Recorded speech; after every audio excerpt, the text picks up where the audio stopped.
Okay guys, I'm back. I told you I'd make a new video pretty soon,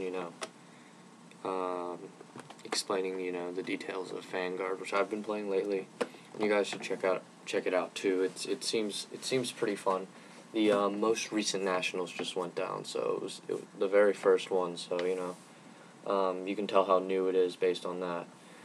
But yeah, I'm just here to teach you how to play Vanguard, and if you're interested, go out and buy a trial deck.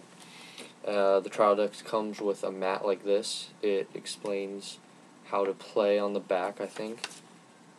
Yeah, something like that. And it has everything you need to know pretty much on here. And each trial deck isn't like Yu-Gi-Oh, where trial decks are, forgive me, but they're pretty bad. They're like shit.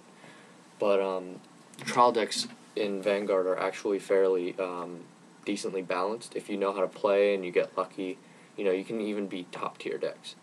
It's just, kind of unsightly of you to beat a big tier deck, because obviously they're going to have the better cards to be able to get over your easy to handle stuff.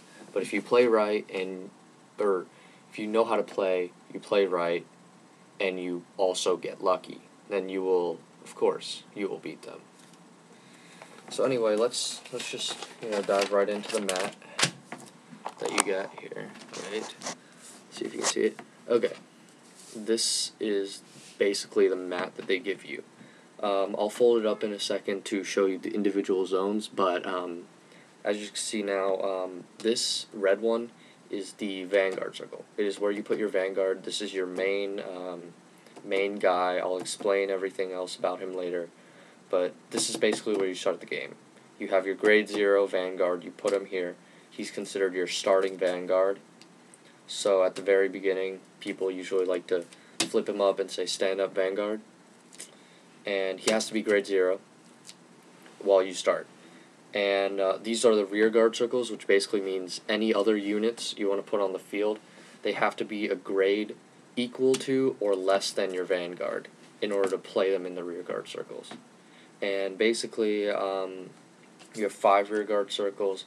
The 3 back ones right here, you can see it's kind of reversed because I'm putting the front here and the back here, just so you guys can see better. But the back part is basically mainly for grade 0s and grade 1s, which I will go to in depth later, but you'll see why you put them in the back.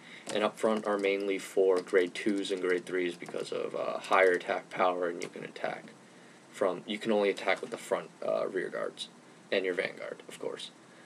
But yeah, and then here's the Guardian circle up top. If you can't see it, it has a blue G. It's blue and it has a G on it.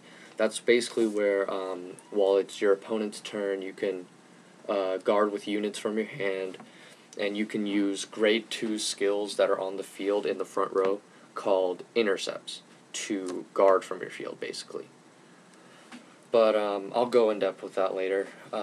Hopefully my roommates won't step in and interrupt me while I'm in the middle of this. But yeah, here, let me try and figure out how to fold this. This is basically your deck zone and your drop zone. Drop zone is technically the graveyard, I guess, if you compare it to Yu-Gi-Oh! But up top is the trigger zone, which I will explain later when I go over the the basic rules and stuff. And the damage zone is down here. And see, I told you the mat basically explains every phase you go through and stuff like that. But I'll explain all that later. And so, to explain, pretty much, I will use this deck that I currently have. I'm technically borrowing it from one of my friends, but I recently won a tournament with this. Just locals. It's nothing really important, but it's ever so nice. Winning is nice. Anyway, so I'm trying to look for something real quick. Okay, that works. Okay, so basically you start out with a grade 0 Vanguard, which I would consider this would be a grade 0 starting Vanguard, Captain Night Kid. Basically what makes him a good starting Vanguard compared to other grade 0s are because other grade 0s are trigger units, which I'll explain later, obviously.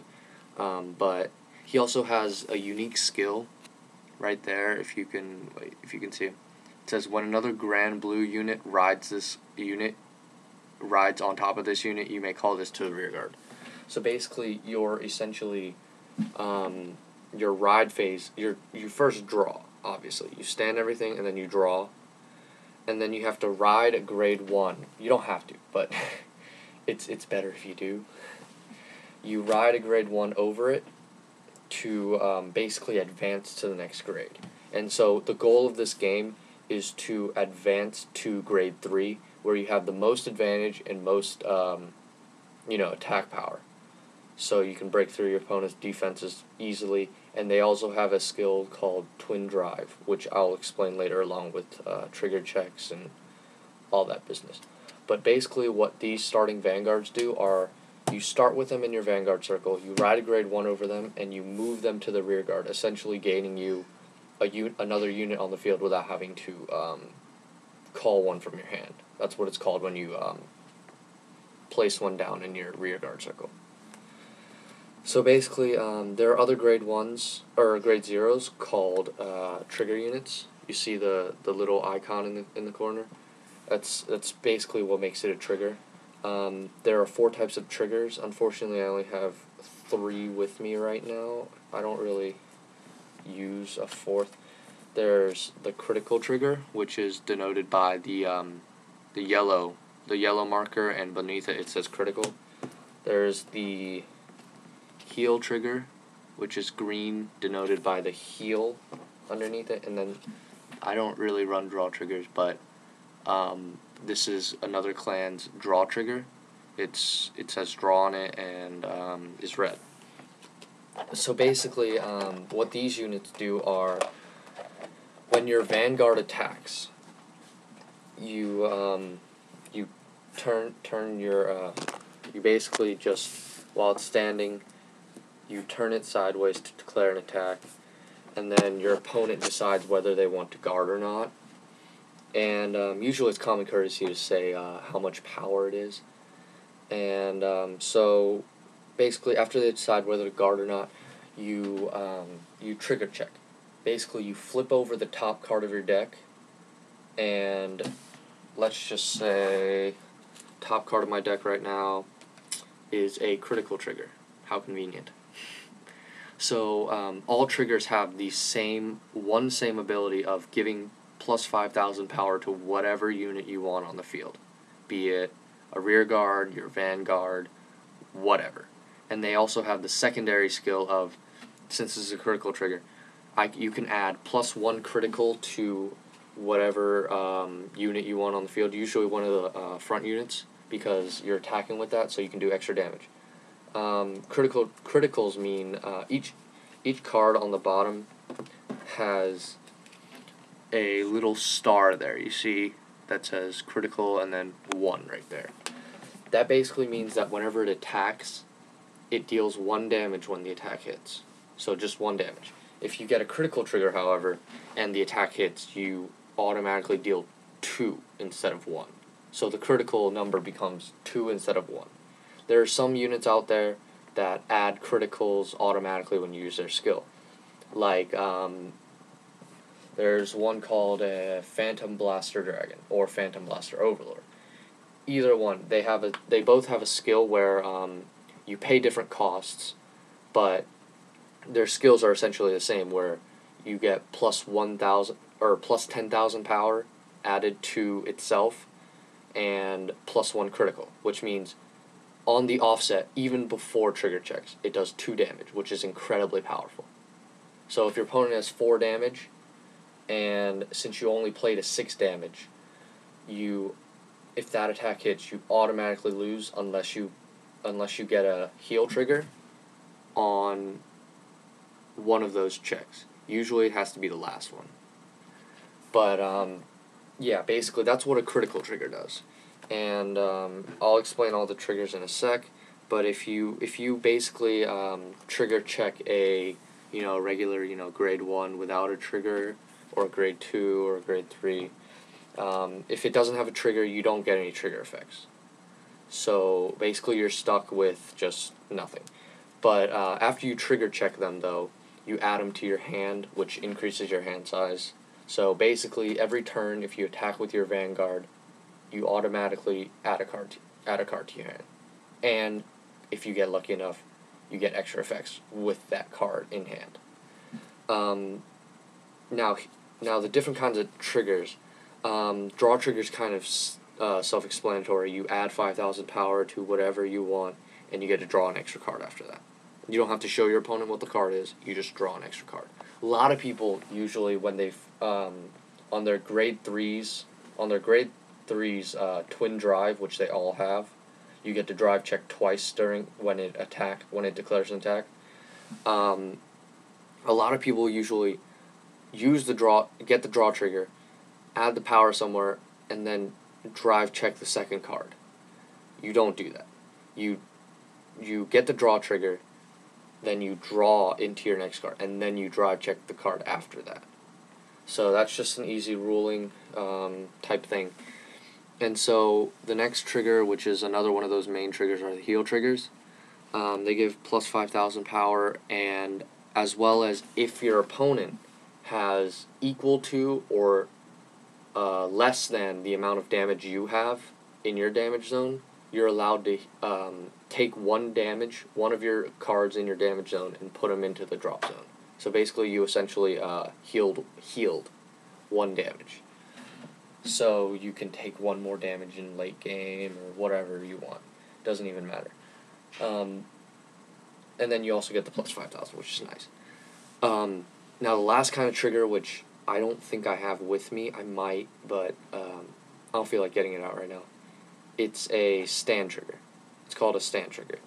And basically, what it's called when you're attacking or you're you're turning it sideways, it's called resting, essentially. So what a stand trigger does is it also has the plus 5,000 effect, but you're allowed to stand a unit on your field that is in the rest position. So say you attacked with one of your rear guards first, okay? And then you attack with your Vanguard, and you get a stand trigger. You can add plus 5,000 to whatever unit you want on the field, and then you get to stand a rear guard that has been rested that turn. Is in rest position that turn. So that rear guard you just attack with, you can stand it up again, and then attack with it again. Or if there are a couple of cards in the game where if you rest it, you can give power to another unit, and so if you attack and you get a stand trigger, you can stand that back up, and you can also boost or attack or whatever. So basically that's the whole trigger lineup so far. Sorry, this video's going to be kind of long. And then but the next unit is a grade 1 unit. So essentially you ride one of these over your current starting Vanguard. So basically how this goes is you start out with this, you ride this over this, and its skill allows you to move him to the rear guard. So you can put him right behind him, or you can put him to the side, or put him to the other side, or put him up front so you can attack. Whatever you really want. But he gets put in the rear guard if you want to. Usually people do want to. But grade 1s and grade 0s have the cool ability of being able to boost. You see that little triangle icon type thing? It denotes a boost. So what you do is during your battle phase, when you're attacking with your front row, you can rest the back row to add the power of your boost unit to your front row. And so you can attack with more power. That's basically it for grade 1s. They're basically used to ride over grade 0s and also boost with. You can also attack with them, but it's not really recommended because they have such low power usually compared to later units that have 8,000, 9,000, 10,000 attack or power. It's just you mainly want them to boost. So next one is a grade 2. Grade 2s are usually ridden over the grade 1s. You really don't have to, but it's recommended because you want to get to grade 3 as fast as you can. And so grade 2s, their main ability, their main difference from grade 1s are a little higher power, as this one has 9,000 and this one has 7,000. It's barely noticeable, it's only 2,000, but it makes a big difference, especially on defense, which if you play a couple times you'll find out. You'll have to guard more or whatever. But their grade 2's main ability are to intercept that type of triangle thing. That means if they're in the front rear guard circle and your opponent's attacking, you can intercept them with the shield amount that they have. Some units are called superior interceptors, where they have a skill that says if you have a certain clan Vanguard and this unit intercepts, it gains plus 5,000 shield. That means that that unit has basically a 10,000 intercept shield. So it basically counts as a trigger guarding, which I also forgot to mention that triggers have basically the largest amount of guard. They have 10,000 guard, and draw triggers are the only ones with 5,000 guard. Everything else basically has 5,000 guard. And so grade 2s are mainly used for intercepting, attacking for higher powers than grade 1s, and your grade 1s can boost your grade 2s to attack for much higher powers. And I might make a video later about advanced tactics, I guess. But for right now, this is basic. And so I'm going to try and find a grade 3. Here we go. Grade 3. These are basically your boss guys. As you can see, this guy looks epic. And that icon in the corner, the little twisty helix thing, that's called Twin Drive. Basically, when you have him as your Vanguard, you can, during your attack with him, only Vanguards can drive check. I forgot to mention it. But when you attack with him while he's your Vanguard, you can drive check twice, which is why it's so important to get to grade 3 as fast as you can. So that's basically their only skill other than having enormous attack power compared to everything else. There are basically that's basically the breakdown of what your main goal is in the game. Just get to grade 3 as fast as you can and wail on your opponent. But now there are certain types of different effects, type of skills, and so these 3 are they're a good example. So basically this right here, that little blue thing right there, the blue-white arrow with a 1 next to it, that's called a counterblast. So while you have unflip damage, which means they're face up in your damage zone, whenever you put a damage in your damage zone, it's always face up. And it's from the top of your deck face up to the damage zone. So in order to activate Samurai Spirit, his skill, you have to counterblast 1, which means you have to flip one of your damage face down.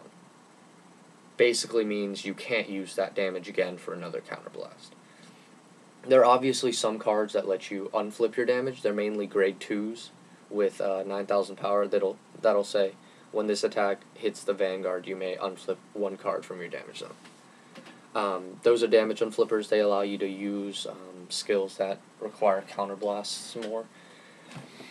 There are also skills that look like this, the blue V with an arrow pointing out. That's called a Soul Blast. So everything under your Vanguard stack, not counting your Vanguard, but everything under it is namely called your Soul. So this card requires you to Soul Blast 2, which is right there, the 2. You basically take 2 cards out of your soul and put them in the drop zone, and then that is the cost to activate its effect.